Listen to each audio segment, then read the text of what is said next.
You are now listening to the IELTS podcast. Learn from tutors and ex-examiners who are masters of IELTS preparation. Your host, Ben Worthington. Expanding your answers in the IELTS speaking. Hello there, my name is Ben Worthington, and in this tutorial, I'm quite excited because we're going to go through 5 ways on how to expand your answers. Before we do that, let me tell you who I am. My name's Ben Worthington. I'm from England. I'm from the north of England. I no longer have such a thick accent. Being outside of the UK for the last 18 years or so has kind of reduced my accent down to standard English. However, the sharp ones among you may hear some vocal sounds that are different from what you've probably been taught at your school. If you did recognize those vocal sounds and you were able to place them, well done you. If not, no worries. It's nothing important. It's just one of those, I guess, a kind of bonus, when you're learning a language and you can start picking out certain characteristics. Personally, I love it. I love it. When somebody's speaking English, just the other day, I was like, to a Hungarian friend, not a friend, just this new acquaintance. I was like, do you speak German? Or have you spent some time in Germany? And she was like, what? How did you know? And I was like, yeah, I think you've got some heavy German influence. And she's like, well, I used to live there when I was a kid, but I'm Hungarian, and occasionally I'll speak there with some family members, but I haven't been there for a long time, but I could just hear the German element coming through her English. But anyway, that's just a side story. A side note. Let's get into today's class. As you know, my name is Ben Worthington. I'm from England. I started off teaching IELTS because I wanted to specialize in an area where we can measure results. If you're teaching 5-year-old kids, the only kind of measurement is their happiness. That's what the academies say. Just keep the kids happy and their parents will enroll them next year. And that wasn't good enough for me. I like the competitive nature of the IELTS exam, where if the techniques we teach don't work, the student fails, we realize, they get upset, we have to refund, and it's not productive. So that's why we make sure our techniques are productive. Our techniques do work. And this is why we offer the guarantee of jump to band 7 or it's free. And this helps. We've got a system. It's based on feedback. It's based on improvement, and we get results. Otherwise, we'd be bankrupt a long time ago. So have a look at that if you are interested in passing IELTS, and if you've been struggling with that, we can definitely help you. And that's what we're here to do. By the way, if you've got your exam around the corner or you're on the fence, if you are on the fence, if you have not decided yet about joining us, then now is probably a good time to get off the fence and join us, because there's going to be a price increase very soon in the next couple of weeks. So start moving. If you go to IELTSpodcast.com, you'll see at the top of the site there will be a price increase soon, or if not, you'll see it on the sales page. So have a look at that. We would love you to join us. If you're still a little bit undecided, then you can sign up to our newsletter, and on the newsletter you'll get a special offer for some essay correction package, a single essay correction, just to see if we are a good fit, if we like working with you, and if you like working with us. Now, let's jump into today's class about expanding your answers. In this tutorial, we're going to look at expanding your answers so there's no more uncomfortable silence. We're going to look at how to impress the examiner with interesting details. We're going to use a system for delivering high-scoring answers that interest the examiner, that make the examiner sit up, smile, and give you a band 9. No, it's not. Unfortunately, I can't give you a system so effective. It doesn't exist at the moment, but we can make your answers interesting for the examiner. And just think about it from the examiner's point of view. Imagine you've got 20, 30 students a day you've got to listen to. They're all giving standard answers, textbook answers. So your ability to make your answers interesting will definitely help you. It's like a little ray of light, a little star, shining star for the examiner. I'm going to give you a system whereby you can use your fingers to help you remember the structure. And very importantly, we're going to aim to make your answers compelling and unique. What does compelling mean? The best definition I've ever heard of compelling is when you're driving in your car on the motorway and you see a car accident and you have to turn your neck and you have to turn your head to see it. You just have to. That's compelling. Okay? Now, obviously, our answers don't have to be so gripping and so compelling, but we do want to make them unique. We do want to make the examiner interested. And I will tell you exactly how to do that now. So the first technique is working on enriching your answers. How do we do this? Well, we look at standard questions that you're very likely to get, such as, are you working or are you a student? Do you live at home or are you living with do you live at home with your parents or do you live away from home? Or why did you move to the city? Or why are you taking IELTS? These kind of standard questions, which we're likely to see in part 1. What you need to do is write out your answers and then review your answers and look for opportunities to upgrade your vocabulary and upgrade your answer. Now, we don't want to go overboard with this, because it's going to sound a little bit memorized, a little bit forced. But if you can jump online and do some research about the city where you're from, ideally you're going to do your research in English. Just find some unique details, something interesting. For example, if I was doing this, I would say, for example, a standard answer which has had zero research and zero effort. A standard answer for the question of, are you working or are you a student, would be, I'm a student at the moment. I'm studying linguistics. I study at the University of Manchester. And I also work at the student union as a waiter. That's okay. Grammatically, it's perfect, obviously, because I'm a native English speaker. However, it's boring. Every other student before me and after me is going to give a standard answer like this because they haven't really put the effort in. They're probably nervous, and you're probably going to put your time into focusing on the cue card or focusing on part 3, which is okay. But if you just spend a little time on part 1, there are some untold benefits. For example, 1, if you see the examiner's impressed or you give a competent answer, an interesting answer, it's going to set you off on the right direction. It's going to get you off on the right foot, so to speak. 2, it's going to take the stress off the beginning. You can glide through the beginning. It's going to be like, hey, I'm picking up momentum here. I'm doing good. And you'll be able to reflect your true ability. And the third reason is that this is easy. This is an easy opportunity for you. And I'll share what we're going to do now. As you heard, my answer was pretty standard. It was pretty boring. And there's a missed opportunity there, because I could easily say, well, I'm studying at Manchester University.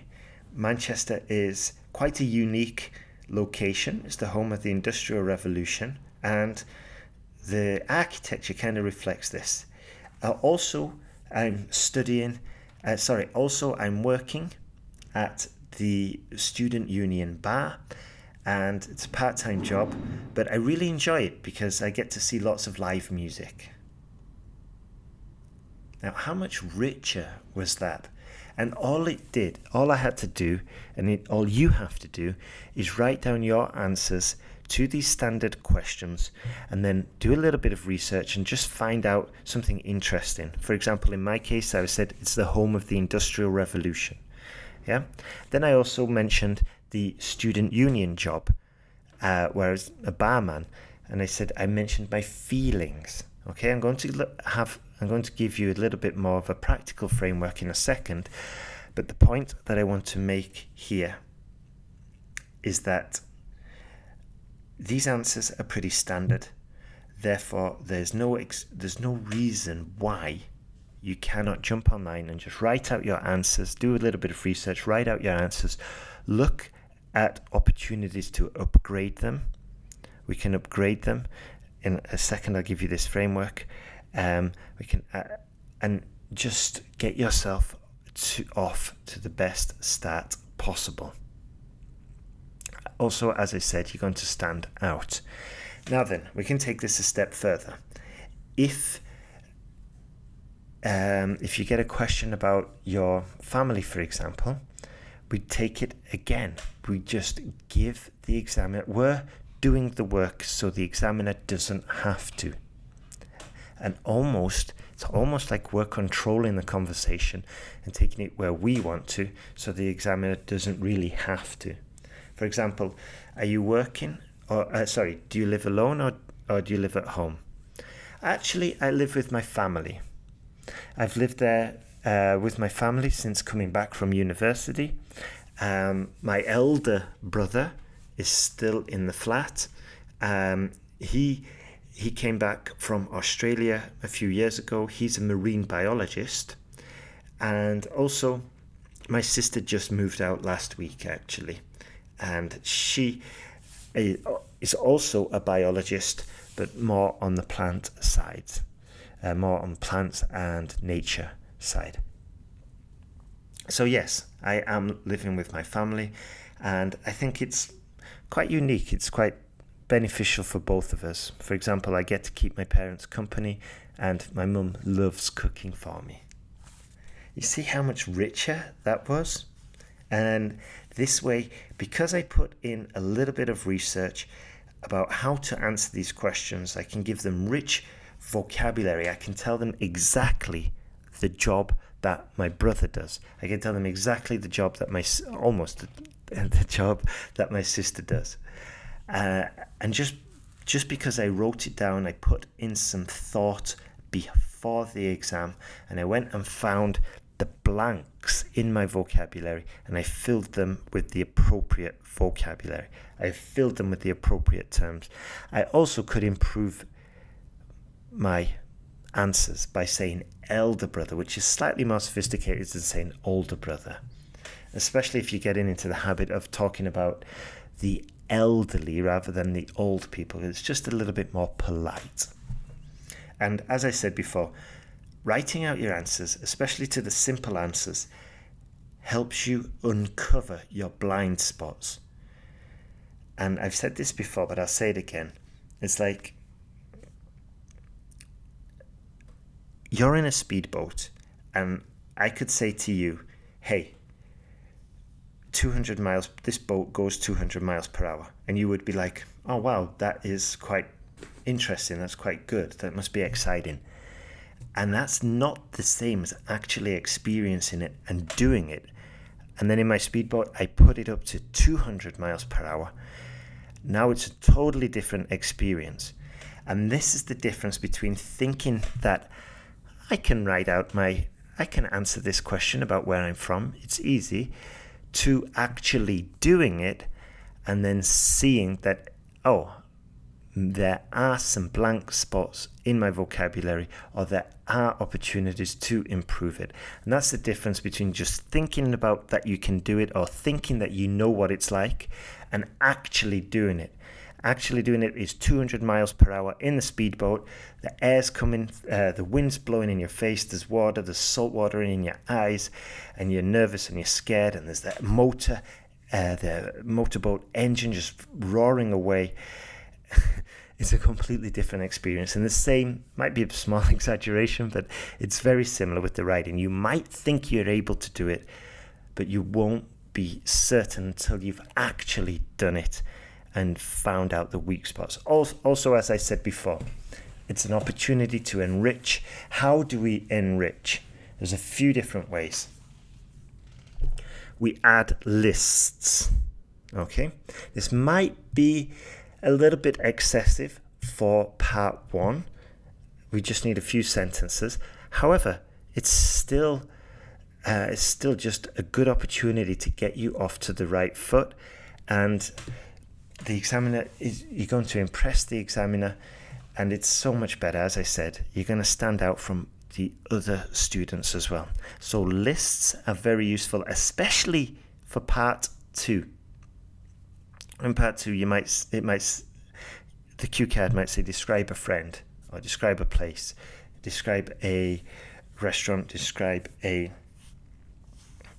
birthday party, or whatever. And these are all perfect opportunities for a list. And what I mean is, like a friend. Oh, I'm going to talk about my friend Taylor.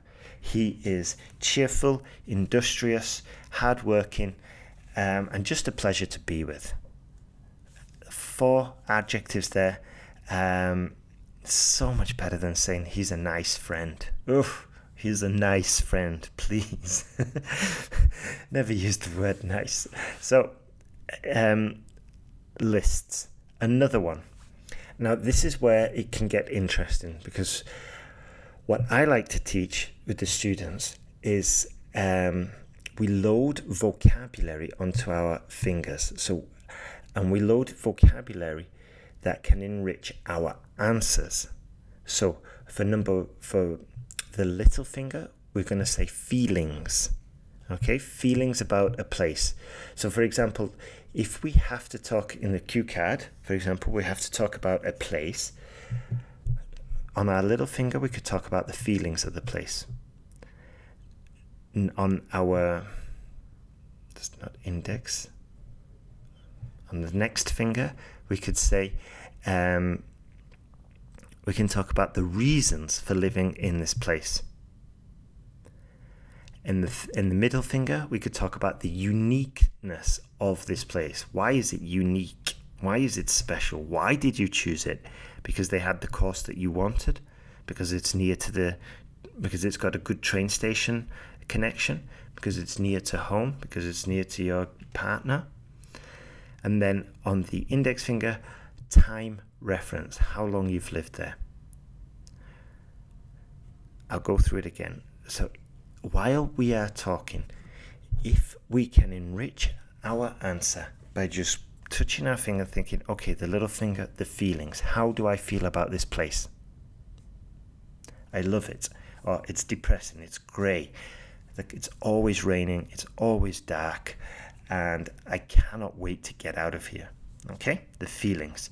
Reasons, next one. So we've got feelings, we've got the reasons. I'm living here because. I'm living here because it's the best university for studying linguistics.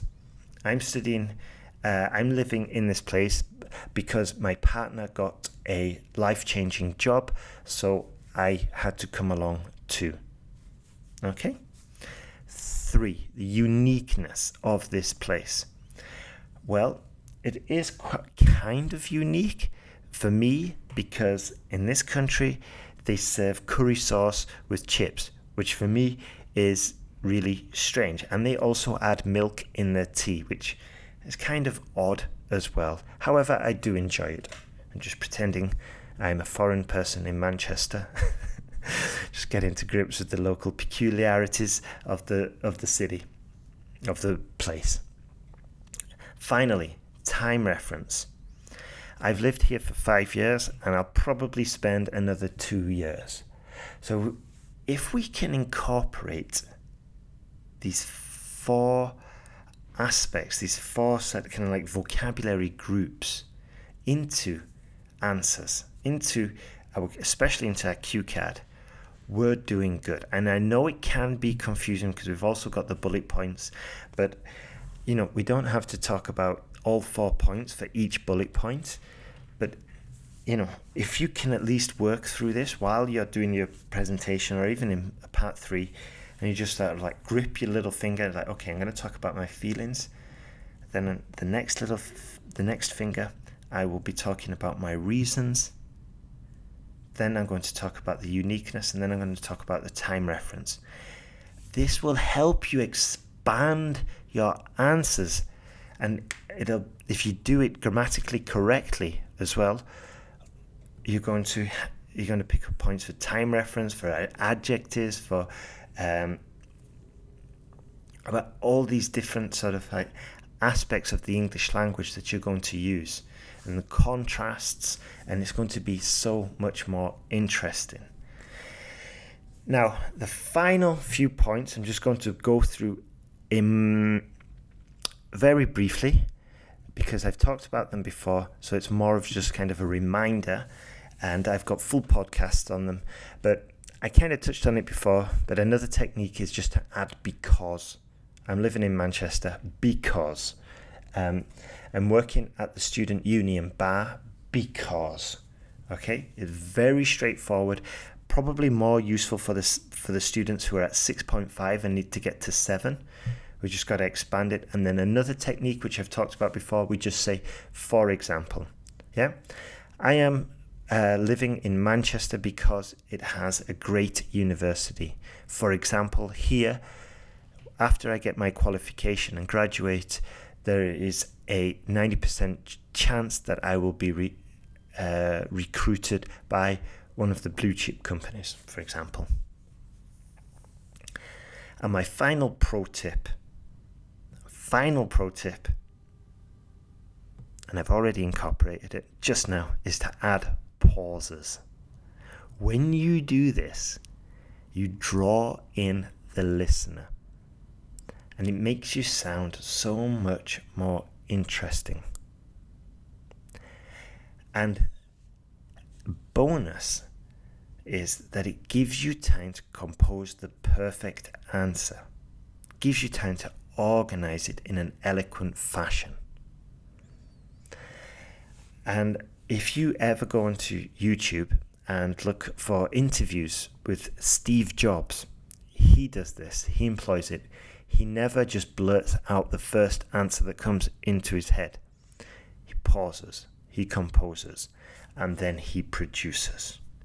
And it makes him sound so much more eloquent, makes him sound so much more sophisticated, and it just draws you in. Nature hates a vacuum, and these pauses are a vacuum, and there's no reason why you shouldn't incorporate them into your speaking. Also, as a foreign language speaker, it sounds so much better than the and ers and ums and as, or you know, when you stretch the word while you're finding. Just pause, slow down.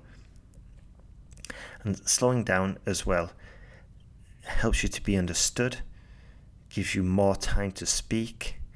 And again, it's one of those things that you say, okay, I've got to slow down in the exam, I'll do it.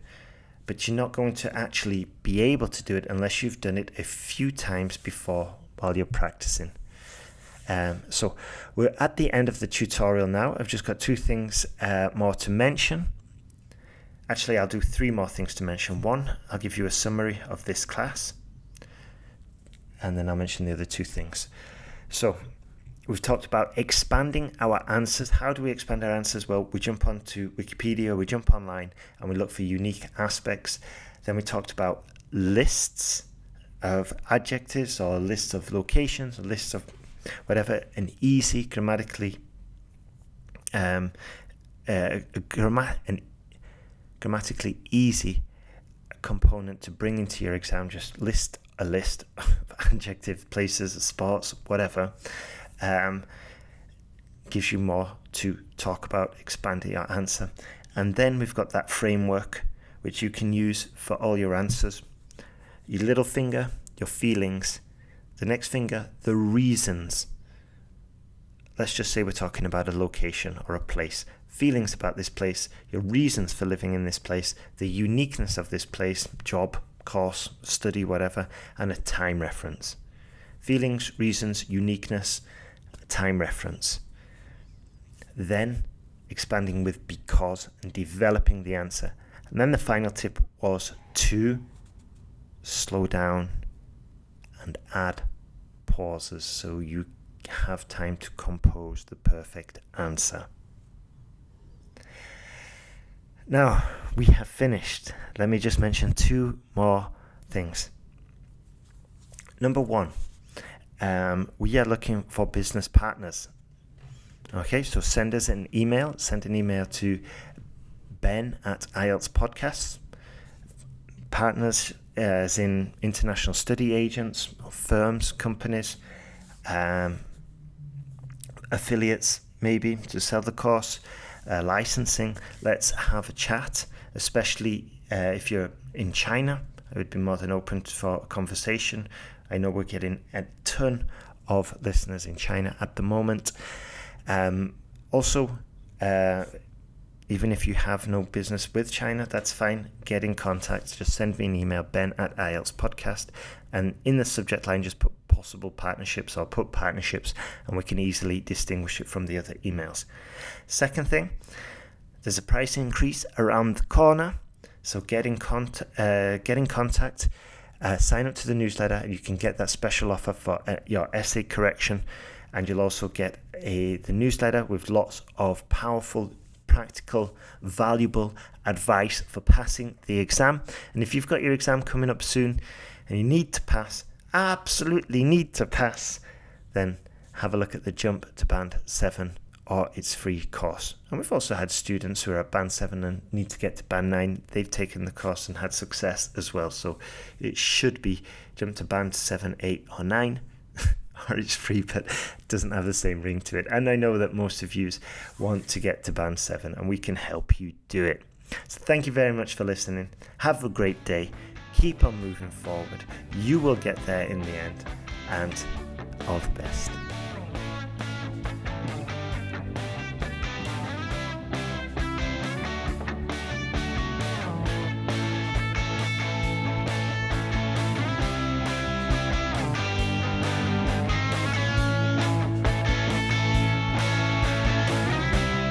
Thanks for listening to IELTSpodcast.com.